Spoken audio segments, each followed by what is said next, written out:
Olá, seja bem-vindo a mais uma edição do nosso Conversa com o Especialista, o nosso encontro aqui pelo Portal Mais Sul, através do YouTube, do Instagram, do Spotify, sempre para falar de saúde, prevenção, tratamentos e qualidade de vida.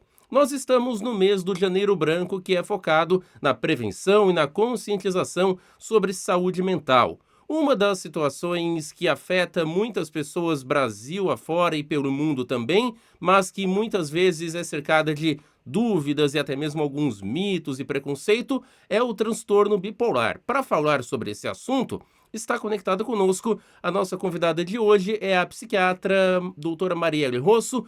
Doutora Marielle, bom dia, tudo bem? Bom dia, tudo certo?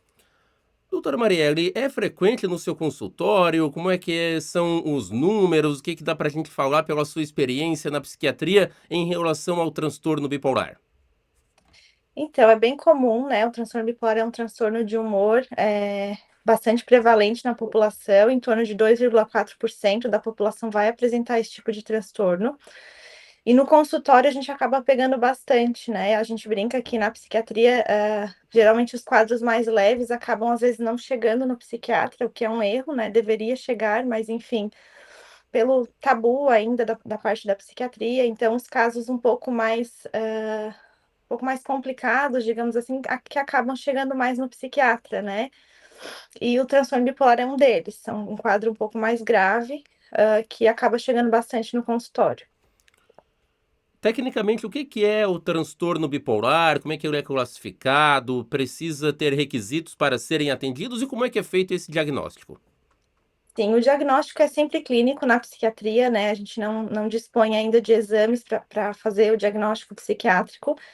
Então, o diagnóstico é uma boa avaliação clínica, né? Anamnese, exame do estado mental, tudo isso importa para o psiquiatra na hora de fazer o diagnóstico. Então, lembrando que não existe nenhum exame até hoje que faça o diagnóstico de algum transtorno psiquiátrico, como, por exemplo, transtorno bipolar. Ele é caracterizado por oscilações patológicas do humor, né? É um quadro em que a gente fala bipolar porque ele tem dois principais polos, que seria o polo depressivo e o polo maníaco ou eufórico, né? Então a pessoa ela oscila entre esses dois principais polos e no meio dos dois ainda existe o que a gente chama de episódio misto, que é um episódio em que tem características um pouquinho de cada polo, um pouquinho do polo depressivo, um pouquinho do polo maníaco. Então são esses três principais estados que a pessoa com transtorno bipolar experimenta, né? Doutor, e existem diferentes tipos ou classificações, leve, médio e grave, para o transtorno bipolar? Sim, existe uma classificação mais antiga e mais clássica, que seria o bipolar tipo 1, que é o quadro mais grave, né? Que é caracterizado por quadros de pelo menos um episódio de mania ao longo da vida, que a gente já vai conversar um pouquinho o que que é esse episódio de mania. O bipolar tipo 2, que é um quadro mais leve, né? Mais brando, que pelo menos um episódio de hipomania tem que ter para fazer a classificação. E a ciclotimia, que são pacientes em que não chega a caracterizar especificamente cada episódio, por exemplo, não chega a fazer características suficientes para caracterizar um episódio depressivo ou um episódio eufórico, maníaco, mas que oscila ali entre essas duas fases, esses dois polos. E hoje em dia, uma coisa importante também da gente falar é que hoje em dia mudou um pouco essa classificação. Essa é a classificação clássica, digamos assim, né? E existe hoje em dia a ideia de o espectro bipolar, né? Que seria como se fosse o espectro autista, que engloba vários tipos de autismo nessa classificação de espectro, o transtorno bipolar também. Hoje em dia já se conhece vários outros tipos de transtorno bipolar, mais leves ou mais graves, que se englobam aí no conceito de espectro bipolar. E quais são as fases do transtorno bipolar? Como é que cada uma é caracterizada? Como você já falava, doutor, a fase da mania, a outra fase. Como é que são essas fases e os sintomas que cada uma delas apresenta? Isso, a fase maníaca é a fase mais exuberante do transtorno bipolar, né? Que mais aparece, que mais não passa batido, digamos assim, é uma coisa bem exuberante. Então, o paciente vai apresentar principalmente um afeto, um humor eufórico, né? Que por isso que a gente chama de polo maníaco. Ele fica muito eufórico, muito agitado ou muito irritado, né? Que às vezes é euforia e às vezes é uma irritabilidade meio intensa. impulsividade, e fica no polo da ativação, que a gente chama que tudo tá para cima, né? Tá mais eufórico, tá mais agitado, taquilálico, né? Falando mais rápido do que o habitual, muita agitação, não consegue dormir, mas não por uma insônia, na verdade é uma diminuição da necessidade do sono. O paciente não, ele dorme pouco e já se sente revigorado, né? Bastante energia dirigida a objetivos específicos, tipo, começa a limpar a casa enlouquecidamente, né? Começa, acorda de madrugada para limpar a casa, não para. Impulsividade também, acho que já falei, né? Impulsividade para compras, para bebida alcoólica, para drogas, para comida. Então, tudo isso faz parte do polo maníaco da doença do transtorno bipolar. E é possível estabelecer alguma causa para o transtorno bipolar? Por exemplo, alguém que passou por algum episódio de trauma, alguém que toma algum medicamento, tem Uhum. casos na família? O que que a psiquiatria já conhece sobre as causas do transtorno? Isso, o transtorno bipolar, como qualquer outro transtorno psiquiátrico, a causa é multifatorial. Não existe um fator específico que seja responsável por desencadear a doença, né? É uma combinação de fatores. Então, principalmente fatores ambientais, como traumas, né? Questões diversas, o uso de substâncias, eu digo drogas, né? Anfetaminas, cocaína, maconha, até o próprio álcool pode causar. E circunstâncias mais biológicas, né, alterações biológicas do cérebro mesmo, de alteração de neurotransmissor, né, e fatores genéticos, que é a parte mais importante aí para a psiquiatria, é bem importante essa parte genética, né, o transtorno bipolar é um dos transtornos que mais tem heredabilidade, ou seja, se eu tenho um parente de primeiro grau, pai, mãe ou irmãos que tem transtorno bipolar, eu tenho mais ou menos 68% de chance de ter o transtorno bipolar. Não quer dizer que a pessoa vai ter, isso é uma combinação de fatores. Muitas vezes a pessoa vai passar a vida inteira sem apresentar o transtorno.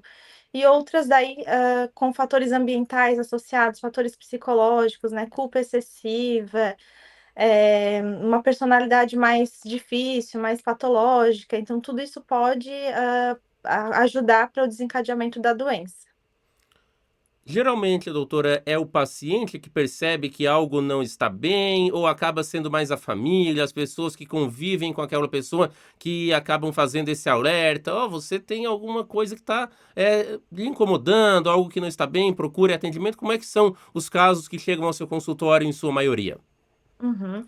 Vai depender da fase que o paciente se encontra, né? Se o paciente está maníaco, por exemplo, ele não consegue perceber, ele não tem autocrítica, o juízo crítico dele está prejudicado. Isso é uma característica da própria fase que o paciente se encontra.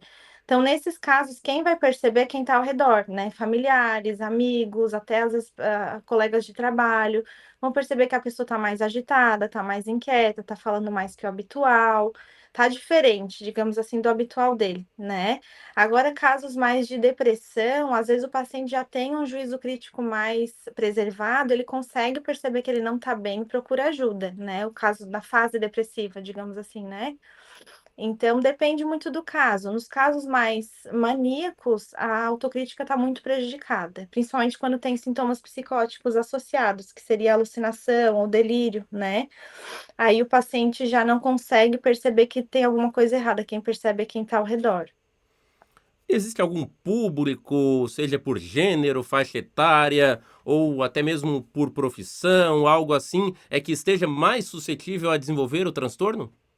As mulheres, né, na maioria dos transtornos psiquiátricos, eles são mais prevalentes em mulheres, né, se não me falha a memória, 2 para 1, né, de mulher para homem, no caso. Então, as mulheres são mais suscetíveis por questões biológicas, questões hormonais, né, até questões de mais sujeitas a traumas, como abusos e coisas assim, ao longo da vida também. Mas a questão biológica ali, hormonal, é bem importante para esse caso. De faixa etária, não temos uma faixa etária mais suscetível, na verdade, ela começa com mais frequência no final da adolescência e início da idade adulta, é o começo da doença, mais frequente, né?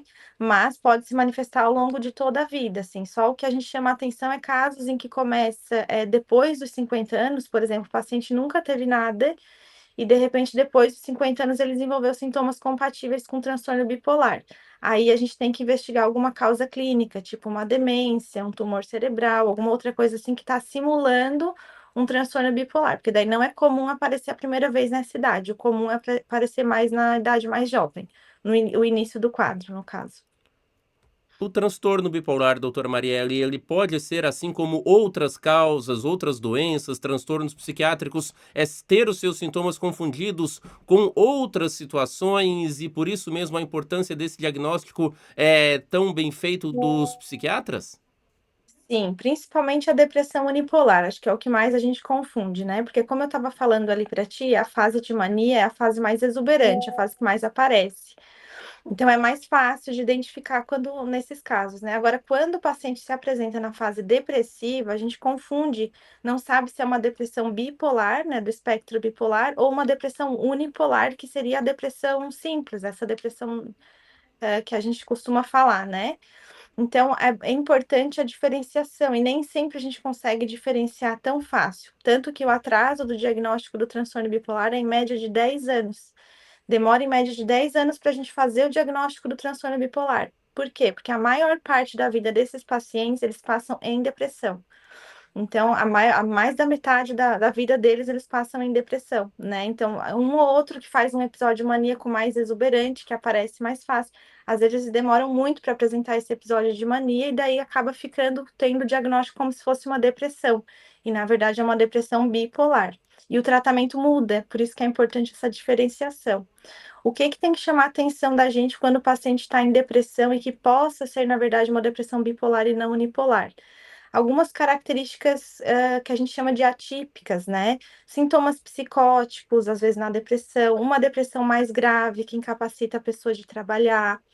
Não que não possa ter isso na depressão unipolar, mas é mais frequente na depressão bipolar. São depressões mais graves, geralmente, com maiores tentativas de suicídio, depressão com sintomas psicóticos, uma depressão mais agitada, com uma certa inquietação, uma certa aceleração do pensamento, pacientes com depressão com histórico de transtorno bipolar na família. Então, esses casos assim, a gente tem que ficar de olho que possa ser, na verdade, uma depressão bipolar e não unipolar. Por que que isso é importante? É importante para o psiquiatra, porque para o paciente, na verdade, não faz tanta diferença, né? Faz diferença para o psiquiatra, para a gente entender que aquilo tem que ser tratado de uma forma diferente. Então, a gente direciona o tratamento para os estabilizadores do humor, que é o tratamento do transtorno bipolar, e não para os antidepressivos, que é o tratamento da depressão simples. Essas opções de tratamento, elas são sempre medicamentosas e elas costumam ser eficazes na maioria dos pacientes? Assim, eu sempre falo que o tratamento são feitos de vários pilares, né? E a medicação é apenas um dos pilares do tratamento, porque atividade física, alimentação adequada, psicoterapia, espiritualidade, tudo isso faz parte do tratamento, tá? Eu sempre explico isso para os meus pacientes. E o medicamento também, claro que é o pilar principal do tratamento, mas é apenas um dos pilares. Todos eles têm que estar alinhados, digamos assim. E o tratamento medicamentoso normalmente é muito eficaz, tá, para o transtorno bipolar. O problema é que o que que acontece com os bipolares, que a gente vê muito isso acontecer? Eles começam o tratamento, melhoram muito, e daí acham que já estão bons e podem parar a medicação. E aí é que está o erro, porque o transtorno bipolar é um transtorno crônico, ou seja, ele não tem cura, mas ele tem tratamento. Tá? Normalmente as pessoas precisam manter um estabilizador do humor ao longo da vida. Não quer dizer que vai ser sempre o mesmo, nem sempre na mesma dose.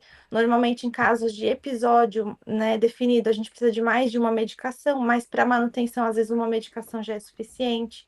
Então, é isso que o paciente tem que ter em mente, tem que ter uma boa avaliação psiquiátrica, uma boa orientação para saber que não pode ficar parando o remédio sem uma orientação médica. Além dos medicamentos e das outras situações, dos outros pilares do tratamento que você citou, doutora, os casos mais graves do transtorno bipolar, eles podem ter indicação de outros tratamentos conhecidos na psiquiatria, por exemplo, a EMT, a estimulação magnética transcraniana, a ECT, que é a eletroconvulsoterapia, outros procedimentos também? Sim, também são parte do tratamento, principalmente a ECT, né, que é a eletroconvulsoterapia, um tratamento muito bom, muito eficaz, com poucos efeitos adversos, Tem um mito aí, um tabu quanto a ECT, né? E na verdade é um tratamento muito bom. A gente não tem com muita frequência, a gente não acha muito locais que façam ECT, então isso impossibilita quase que o uso, né? Deixa mais restrito, mas é um tratamento bem importante, bem legal para os casos mais graves, mais refratários. E quais são os riscos, as consequências de o paciente com transtorno bipolar acabar abandonando o tratamento? Ele pode desenvolver uma depressão, pode tentar, por exemplo, uma tentativa de suicídio, colocar a si mesmo ou as outras pessoas em risco? Uhum, sim. Sim, principalmente o suicídio é o principal desfecho aí desfavorável que a gente vê nos pacientes que acabam não fazendo o tratamento adequadamente, né? Esses pacientes, eles passam, como eu falei, a maior parte da vida deles em depressão, então, além do sofrimento de passar uma vida inteira sem conseguir muitas vezes trabalhar, sem conseguir fazer as tarefas de casa, sem conseguir cuidar dos filhos da forma como gostaria. Por quê? Porque tá sempre sem energia, sempre indisposto, né, com dores pelo corpo, porque daí começa vários sintomas de somatizações, né? Por conta da própria depressão bipolar. Então, o risco principal é esse, mas diversos outros riscos, como abuso de substâncias, né, impulsividade em relação a se expor a riscos, né? Ali é que eu acho que eu esqueci de falar que o paciente na fase de mania, ele pode ficar hipersexualizado, né? Ele tem uma libido muito aumentada. E nesses casos é devastador, assim, porque muitas vezes o paciente acaba se expondo a risco de DST, né, doença sexualmente transmissível, gravidez indesejada, traições no relacionamento, porque ele realmente fica com uma libido muito aumentada e muitas vezes ele não consegue controlar. Então, esse também é um risco, né?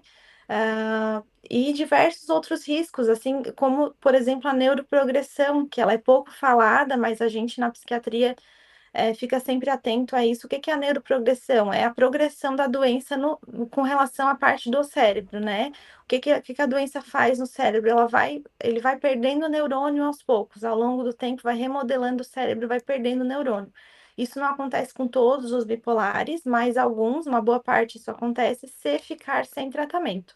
Então, isso o que que vai acontecendo? Vai perdendo neurônio, vai perdendo função cerebral, né? Vai ficando mais esquecido, com a cognição mais alterada, não consegue lembrar das coisas, não consegue executar tarefas como conseguia antes.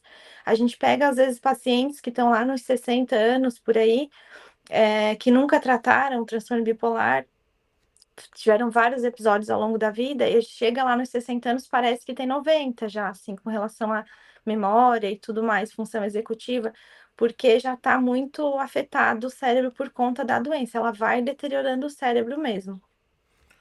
Agora, doutora Marielle, quando, por exemplo, no local de trabalho, na família, tem aquela pessoa que muda de humor com muita facilidade, em poucos minutos, muitas vezes, sempre tem alguém que diga, ah, mas acho que você é bipolar, você deve ter algum transtorno, é assim, é com essa rapidez, com tão pouco tempo, essa mudança de humor, no caso de um paciente com um transtorno bipolar também? Não, esse é um mito, né? Que tem e acabam se chamando as pessoas de bipolar e acabam tendo isso como, às vezes, até um xingamento, né? Como se fosse assim, algo de na linha ali do xingamento, mas assim, o que que acontece? No transtorno bipolar, essas oscilações de humor, elas acontecem em episódios, tá? O paciente passa dias assim, maníaco ou hipomaníaco, que é uma fase, uma forma mais branda da mania, né? Que às vezes acaba passando batida. E dias em depressão, dias, meses, né? Até muito mais tempo em depressão. Então, não é num mesmo dia que ele fica oscilando. O que pode acontecer é o paciente bipolar ficar mais irritado e daí, às vezes, ficar mais agressivo ou irritar verbalmente, falando, né? Mais irritado com os outros. Isso pode acontecer mesmo fora dos episódios, o paciente pode ter esse sintoma. Agora, essa oscilação de humor no mesmo dia normalmente não é característica do transtorno bipolar. Isso são outras questões, às vezes questão da própria personalidade da pessoa, às vezes algum transtorno mental não tratado, enfim, né? Transtorno borderline, às vezes pode fazer isso, oscilar no mesmo dia, muita oscilação de humor muito fácil, né? Então, daí são outros transtornos e não o transtorno bipolar. O transtorno bipolar, eu queria deixar bem claro aqui que ele ocorre em episódios, tá? E o transtorno bipolar, nesses casos mais graves, ele pode ter, em alguns casos, mesmo que muito específicos, a indicação para uma internação psiquiátrica até que essa fase ou que o tratamento medicamentoso comece a fazer o efeito? Sim, sim, isso é bem comum, principalmente nas fases de mania, tá? Normalmente, na mania, a gente tem que internar o paciente. Em alguns casos, quando a gente pega já no início, a gente consegue reverter já com a medicação, mesmo ambulatorialmente. Mas, em geral, na mania, a gente precisa de internação psiquiátrica. Por quê? Pelo fato do que eu falei ali da falta do juízo crítico. O paciente não entende que ele está doente, para ele tá tudo bem, o problema são os outros. E daí ele não vai tomar o remédio por conta disso, porque para que ele vai tomar um remédio se ele acha que ele não está doente, né? Então, o que que acontece nesses casos? A gente tem que internar o paciente para fazer o tratamento via internação, né? Para depois o paciente volta a si, daí eles, nossa, eu percebo como eu estava ruim e tal, daí eles conseguem perceber, e daí eles vão fazer o segmento do tratamento ambulatorialmente, né, em casa. Mas no início, principalmente na mania, a gente precisa de internação. E na fase depressiva também, quando há risco, né? Quando há risco de suicídio, por exemplo, a gente precisa internar o paciente também. E qual é a importância, doutora Marielle, do apoio e do engajamento da família e das pessoas que convivem com um paciente que sofre do transtorno bipolar durante o tratamento? É de extrema importância, né? Porque o paciente está ali numa situação de vulnerabilidade, ele está com um processo inflamatório no cérebro, porque o transtorno bipolar ele tem a questão inflamatória no cérebro, né? Que é bem importante. Como é que o teu cérebro vai estar cheio de inflamação, cheio de citocina inflamatória e vai estar funcionando normalmente, né? Não tem como. Então, a pessoa com um transtorno bipolar, ela precisa de um apoio muito importante da família, empatia, né? Capacidade de apoiar, esse apoio, essa rede familiar e de amigos é de extrema importância nesse período que o paciente está passando. Porque o paciente vai estar, se ele está em mania, por exemplo, ele xinga as pessoas muitas vezes, ele briga, ele grita, e tudo isso porque ele está com o humor alterado, não, ele não está falando por si mesmo, digamos assim, a doença falando mais alto, né? E quando ele está depressivo, ele se isola, ele não quer ver ninguém, e não é porque ele não gosta das pessoas, é porque ele não está dando conta naquele momento. Porque ele está, né, gravemente deprimido. Então, nesses momentos, a família precisa estar muito bem orientada, até pelo próprio psiquiatra do paciente, para poder dar esse apoio, essa rede de suporte, né? Para finalizar, doutora, nós falamos muito de situações difíceis que o paciente, a família, os amigos enfrentam, mas tem o outro lado do transtorno bipolar, que é quando toda essa rede pega junto e acompanha o tratamento e o paciente melhora, né? Quais são os relatos que os pacientes lhe fazem ou aqueles que têm o acompanhamento durante as consultas com um familiar? O que essas pessoas contam no seu consultório de melhora na qualidade de vida e não só do paciente, mas de toda essa rede? Essa parte é muito gratificante, né? Que é muito bom tratar o paciente e tu vê que ele adere ao tratamento e faz o tratamento direitinho e realmente eles melhoram muito, tá? O transtorno bipolar, lógico, tem aqueles casos que não respondem ao tratamento, que tem que partir para uma ECT, por exemplo, mas a maioria responde muito bem quando faz, quando adere ao tratamento, faz o tratamento certinho, né? E os relatos são diversos, assim. O paciente voltou a trabalhar, não trabalhava há anos, não conseguia, agora voltou a trabalhar, está estudando, está fazendo faculdade, se formou, conseguiu trabalhar, né? Enfim, conseguiu cuidar da família como gostaria de cuidar. Os filhos vêm relatando a melhora expressiva muitas vezes. Então é bem gratificante, assim, realmente é um transtorno que costuma responder muito bem ao tratamento, só que se bem feito, né? E como eu falei ali, o tratamento ele é com base nos estabilizadores do humor. Então nem sempre a gente acerta de primeira. Eu falo para o paciente, né? Às vezes tem que insistir, às vezes a gente começa com uma medicação, não deu certo por diversos motivos, não respondeu bem ou teve efeito colateral, a gente troca e vai achar algum que o paciente se adapte, né? E responda bem. E daí, nesses casos, como eu falei, é importante o segmento com o psiquiatra, né? Não vai achar que duas consultas vai estar resolvido, porque precisa de um segmento, precisa estar consultando a cada 6 meses, enfim, quando estável, né? Quando tá em episódio, precisa de mais frequência, mas pelo menos para ter esse. Porque se começar um novo episódio, a gente consegue já identificar rápido e já agir rápido também para não deixar o paciente sofrer tudo aquilo que ele sofre quando ele está em episódio. Doutora Marielle Rosso, sempre muito pertinentes as suas Uhum. explicações, sempre de forma muito didática, ainda que sejam assuntos bastante complexos, como a maioria, se não todos, ligados à psiquiatria. Nós agradecemos mais uma vez a sua gentileza e a sua disponibilidade em conversar conosco aqui no Portal Mais Sul e já deixando o convite para próximas entrevistas, já que são sempre muitos assuntos importantes e que as pessoas têm muitas dúvidas. Para quem quer marcar uma consulta, quer encontrar mais informações nas redes sociais, como é que as pessoas podem fazer esses contatos?